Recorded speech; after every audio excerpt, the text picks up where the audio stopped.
இப்போது ஆச்சி ஜாம் ஒன்று வாங்கினால் இன்னொன்று ஃப்ரீ வழங்கும்.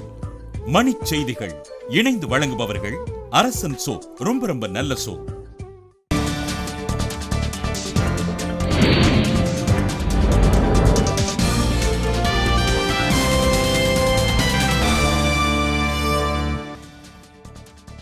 வழக்குரைஞர்கள் என்று நீதிமன்ற புறக்கணிப்பு. 2009ஆம் ஆண்டு காவல்துறை நடத்திய தாக்குதலுக்கு கண்டனம்.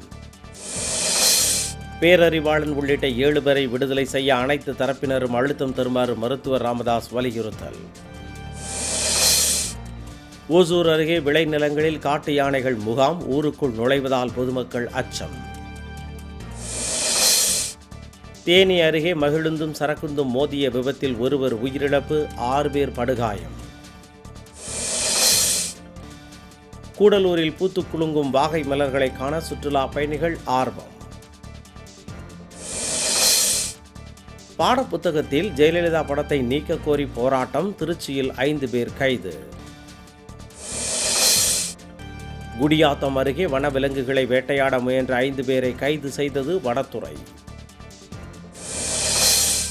விவசாயிகளுக்கு பாதிப்பை ஏற்படுத்தும் எந்த நடவடிக்கையையும் நடுவண் அரசு எடுக்காது என தமிழிசை உறுதி. செம்மரம் கடத்திய புகாரில் தமிழகத்தைச் சேர்ந்த 9 பேர் உட்பட 16 பேரை கைது செய்தது ஆந்திர அரசு. இங்கிலாந்து மட்டைப்பந்து வீரர் பென் ஸ்டோக் 14 கோடி ரூபாய்க்கு புனே அணிக்கு ஒப்பந்தம். இப்போது ஆச்சி ஜாம் ஒன்று வாங்கினால் இன்னொன்று ஃப்ரீ வழங்கிய மணிச் செய்திகள் இணைந்து வழங்கியவர்கள் அரசன் சோப், ரொம்ப ரொம்ப நல்ல சோப்.